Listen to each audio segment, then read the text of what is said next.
Hi everyone, my name is Amirbahador Mansoori. I'm an RF R&D engineer with Synmatrix. A little bit about myself: I did my master's at the University of Manitoba under the supervision of Professor Dustin Slavson. My work was focused on mainly antenna design and remote sensing and RF engineering. I had the honor to work with Professor Vlad Shafai, and I published some IEEE transaction papers. Then after my master's, I joined Synmatrix as an RF engineer, and since 2021, I work there. So today, I'm here on behalf of our team to represent our product, which is a all-in-one platform software for filter design. So the agenda for today's talk is that first I introduce ourselves, what we do, who we are, where we're located, and then I talk a little bit about design workflow of our software, following with two case studies, one substrate integrated filter design and one dual band waveguide filter. And eventually I'll wrap up my presentation by just talking about our 2024 roadmap. So we are Synmatrix. We are a software company based in Toronto area, and we develop software for RF filter design or passive design components. As I mentioned earlier, we are all-in-one platform software that you can use for it's an end-to-end. You can use it all the way from synthesis, 3D modeling to the mass production. And how we can help you with your RF design, it's just we have automated all the workflows needed for your design.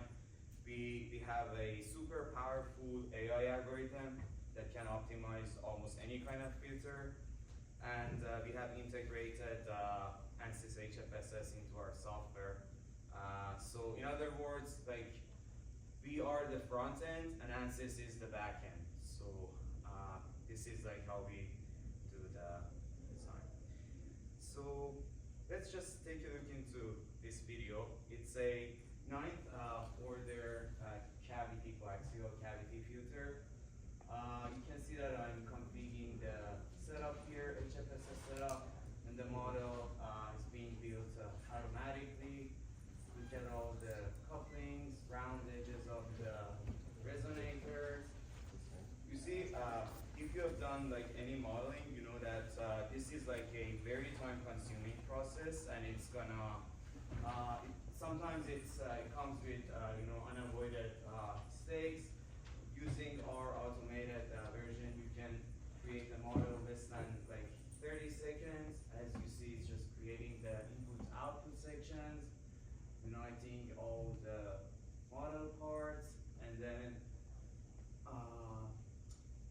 it's fully parameterized, and you can change any of the parameters using our interface. Right now, I'm changing the window depth. I just click on update the model, and you can see that I changed the window I made it a through, and you can see that the model is valid. It is interesting. So I have another example, which is in my opinion, it's a harder work. It's SIW, always dealing with vias. It's a lot of problems happen.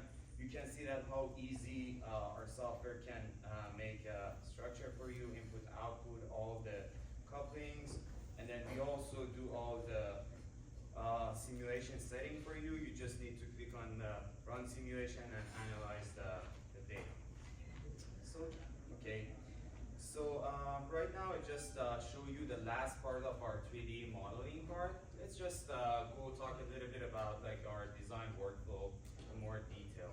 So Synmatrix is striving to become one of the most comprehensive RF design tools in the industry that can help you all the way through the process. If you are interested in filter synthesis, 3D modeling, optimization, or mass production, we've got you covered every step of the way. So as I mentioned, we have integrated Ansys in our software, and our solutions can be applied to any part separately or all in one. Yeah, so let's just go talk a little bit about each of the steps in more detail. So every design starts with synthesis. So as you see, suppose that you're an engineer, you're given some specifications, you just want to see whether you can make this design possible or not. So we have like different types of filter algorithms like band pass, band stop, low pass, multi-band, and duplexer, triplexer. You can use our advanced topology. We have more than thousands of practical topologies that you can use. And even if you're interested to have your own specific topology, you can have your custom topology in our software and synthesize your filter. Once you do that, it's time to do like the sensitivity analysis to see like how your filter is responding to manufacturing errors. We have integrated Monte Carlo and yield analysis into our software, and for high power cases, we have two functions for that. One of them is like peak power handling, and the other one is thermal drift analysis. They can be used for coaxial filter designs. Once you synthesize your filter, it's time to do the 3D modeling. So for the 3D modeling, I can tell you that almost any type of filter can be modeled using our software, including coaxial, H-plane waveguide, cylindrical waveguide, like ceramic, SIW, or recently we have added planar modeling, automated modeling into our platform. So as you see, this is like a workflow. We start with the most principal component of filter, which is the single resonator.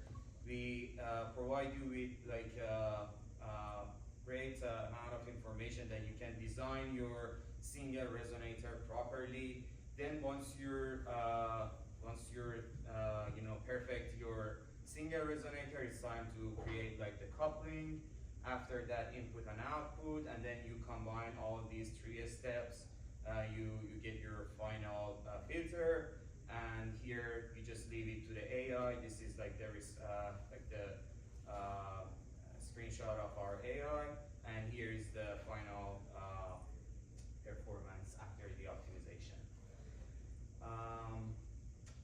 So speaking of planar, as you see, this is our most recent release, low pass filter. You can customize it for any shape, like you can add meander line or radial stuff. And we do support Chebyshev, Butterworth, and elliptic type of filter synthesis. And everything is just automated. You just select your structure, click on create the model. The results will be returned after the simulation is done into our software, and you can do further optimization. And I need to say that creating such model is taking you less than 15 seconds. So the next part of our software is the optimization part. As I mentioned, we do support like almost any kind of filter, and you see here some of the examples of our optimized filters: 6-pole coaxial, H-plane waveguide, ceramic waveguide, SIW, and cylindrical. And using our software, you can significantly reduce the optimization time from like weeks and days into hours. And yeah.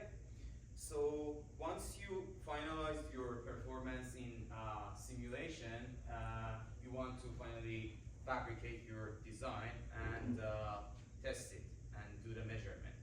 So for the measurement, we have a solution that you just connect your fabricated design into our software through the VNA. We diagnose your filter, we do provide you with time domain analysis and coupling matrix extraction, and also we support like famous instrument providers for the VNA part. Once you finalize your design, fine-tune your case, it's time to do like the mass production. For the mass production, we do have like a platform that different roles can communicate. For example, the manager can communicate to the engineer, and then the engineer can talk to the technicians, all internally set some deadlines, and manage the whole workflow, see the progress. This really improves the junior technician training process and reduces the labor time. And as I mentioned, we do support like famous VNA providers. So now I just talked briefly about our workflow. So let's just deep into the topic by explaining you this case study, which is a sixth order substrate integrated waveguide, which I designed and optimized using our AI algorithm. So as you see, this is like a Ka band response. It's around 28 gigahertz. It has two notches, one lower bound, one upper bound. So the return loss goal for this case was around 20, and we have some rejection criteria.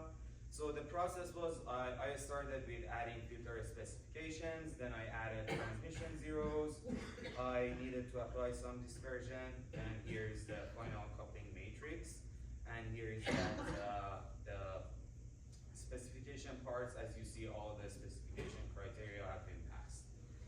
Oh, just one thing that to realize this one, I used two CT structures in our topology library.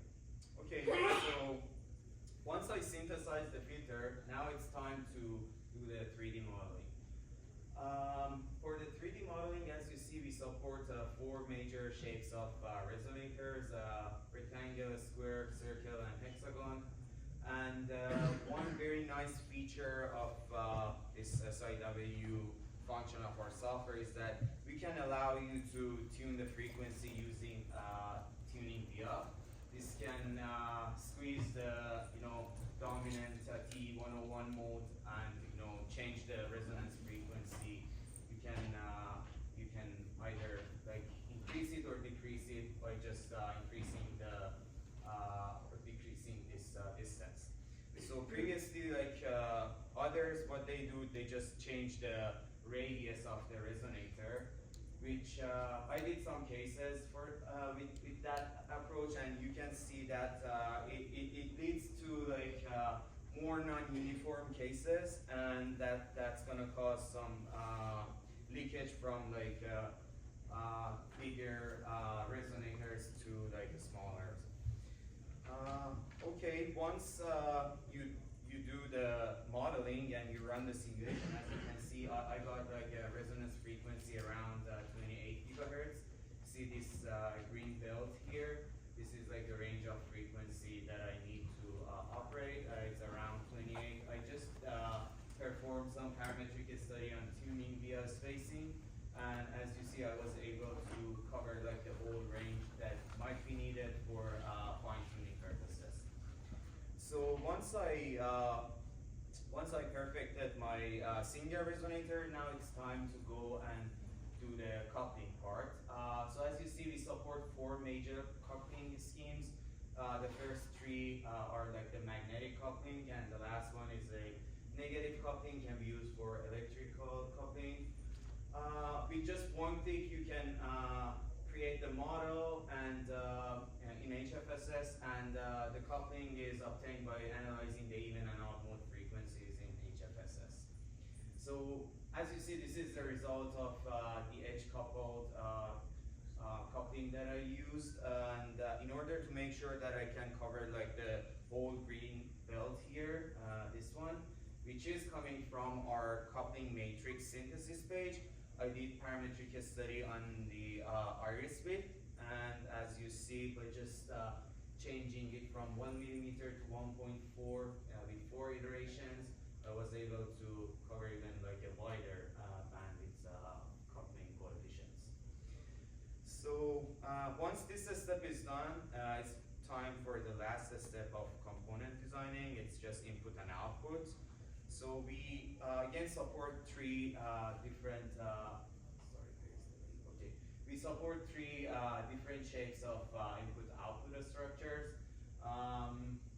And then here is the return results of the group delay. Again, as I told you, the model can be built like the model is built automatically, and you see here I got like a fairly reasonable response around 28, and I moved forward to the next step, which is combining all of these three shapes together to get this topology. And as you see, this is the screenshot from our software, and here is the final model in HFSS. So here is the input, here is the output, transmission zeros here, and these are the regular couplings. So traditionally, people used to use circuit optimization and curve fitting for optimizing their filter performance. But using our software, in our software, we use extracted method, and it can significantly, increase the, improve the, improve the efficiency by reducing the time.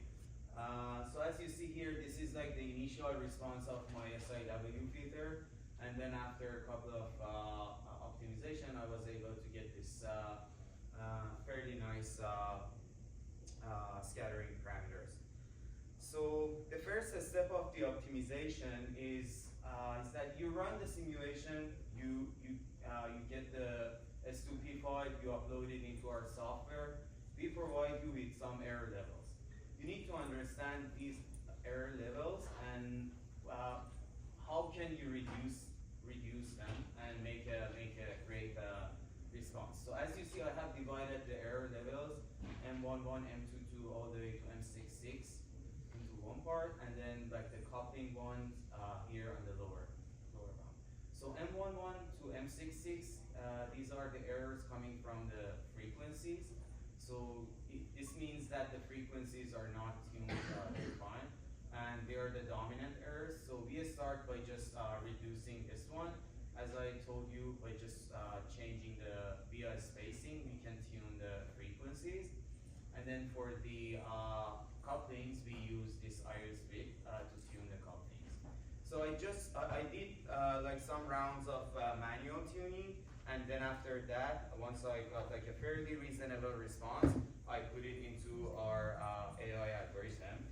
So here you see the summary of our AI algorithm. As you see, I was like the trend for the error level is decreasing. Like the x-axis is number of iteration, the y-axis is the error level. So as you see, the error is decreasing. I got my best response at the 81st iteration, and here are some snapshots of the like the S parameters along the way.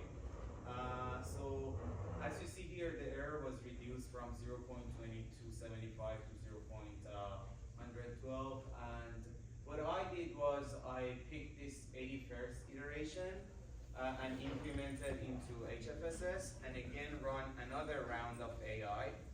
So, but this time I increased the iteration pass. As you see, again, I reduced the error level from 0.66 to 0.147, and the best response was at the 70th iteration. Here you can see the best versus initial performance. As you see, the AI significantly reduced the error levels, and here is the initial frequency response, and here is the our best frequency response. So that's it for the first case. second case, which is a dual band sixth order waveguide filter. So this paper is based on this filter is based on this paper that I have written down here. It's a dual band, and you can see here is the 3D model of the filter and topology, and here's the coupling matrix that I just copied from the paper. So in order to start designing this one using our software, I started with the Monte Carlo analysis to understand which of the parameters, which of the couplings are affecting our structure more. So you can see that I did 3% variation on the with this Monte Carlo algorithm, and here are the response, sequential, main, and all couplings. So as you see that from the Monte Carlo analysis, the coupling element variation will impact part performance more than frequency element. And the other important thing is that the optimization and post-tuning process will require extra care. The designer may need to adjust the tuning screw to lower the sensitivity. After I did this parametric study on did this Monte Carlo study, and I understand the errors for the manufacturing and the design part, I started the 3D modeling part. So for this part, I started with a single cavity. I created a single cavity, then ran the eigenmode simulation in HFSS. You can see that I performed again some parametric study on the waveguide ring. So I was able to cover like a wide range of frequencies that are needed for tuning purposes. And then once I made sure that this single cavity is fine, I moved forward to the next step, which was the coupling part. So for the coupling, as you see here, we support A to A, A to resonator link, and resonator link to resonator link for the coupling. And so for this case, I use like A to A, and then I like sweep the iris width, and I was able to cover that green belt. And then I also used our regression analysis function. This really helps in terms of 3D modeling. Once you use our regression analysis, all the dimensions will automatically be passed into the 3D modeling, and you don't need to worry about like which iris width is needed to make this coupling coefficient. So the next step is just for the input and output. So again, we support port to A side and port to resonator link. I performed some parametric study on the iris width. Here are some of the group delay value, group delay curves that you see here, and I was able to get like the required one, the red one. Once I finish this part, now it's time for the 3D modeling. Just look at this one. The model can be built like less than 10 seconds. And then you just need to run the simulation to get the initial performance. Again here, this is like the initial performance. As you see, the frequency errors are the dominant ones. For this case, I did not do any manual tuning. I just left the structure to the AI. So for the mapping rule, for the frequencies, I used resonator length, and for the couplings, I used iris width, and just config the AI, and then clicked on the run button. As you see, the error level reduced from 3.55 to 0.15 in the first round, and here is like the best response of the first round of AI. It happened at 26th iteration. Then what I did was I implemented this one into HFSS and started running the second round. So here you see the snapshots of the process, second, 7, 13, 36, and here is the best one, which is the 26th one. So here is like after 30 times of simulation in the second round, which I increased the number of iteration paths, I was able to, again, not me, AI was able to reduce the errors and get the best performance at the 14th iteration. And you can see that this performance meets all the requirements for this design. And we can proceed to the next step. Again, as I told you, HFSS is the backend, we are the front end, and here is the snapshot coming from HFSS, which I put here for your reference. So that's it for the case studies. Let's talk a little bit about our roadmap. So in our next release, which is at the same time as Ansys 2024 R2, we are going to support common resonator and start point to structures for full 3D modeling, automation, and optimization. The next release, the next feature that we're going to release is open loop resonator for bandpass filter, microstrip bandpass filter. It's just the same workflow as I just described.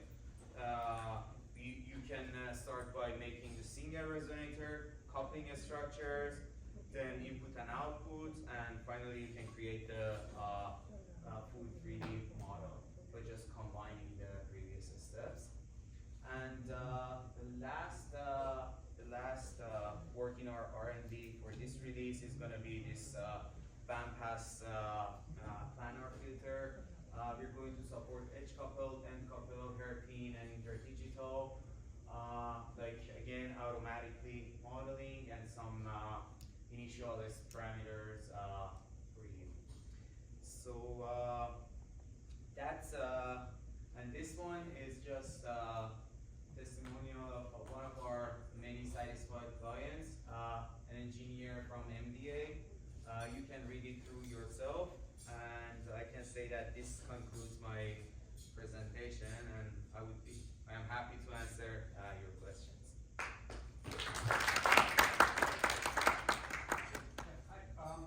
You referred to AI multiple times. Can you just tell us a little bit more about what it is in it that is AI? Where's the training session and where's the prediction in it?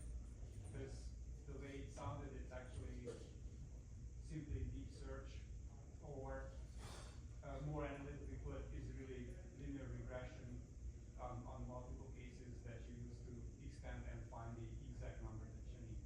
Okay. So what's the AI part? So the AI part, that really depends on what you define as AI. Okay, first things first. It works based on derivative matrix. Okay, we understand the error and we have some algorithm that can correlate the errors and then understand which part is doing which, so which parameter should be tuned and how this one affects the other. So that's all being, integrated into our algorithm. And I was talking to our product manager, so I expected this question, but I can say this is the best answer I can provide you with, because that's like the secret sauce, okay? So this is like, you just put your design here, it works, okay? But it's working based on derivative matrix, and understanding the filter behavior. Which resonator is affecting which resonator, which one is, like the interaction between electric fields and everything. So we just do some HFSS simulation, we process the data, and the rest of that is being taken care of by the AI algorithm. I have one more question. Sure. So, do you use UPDs? Do you use Python to generate all the models? Do you use UPDs? It appeared to me that the model creation is done as a single shot algorithm, whereas there are multiple cells in it, which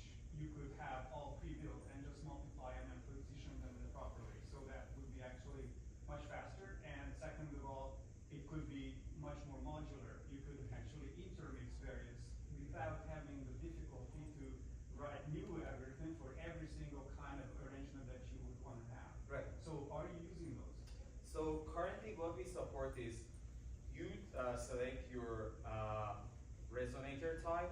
Suppose that you select like a cylindrical shape.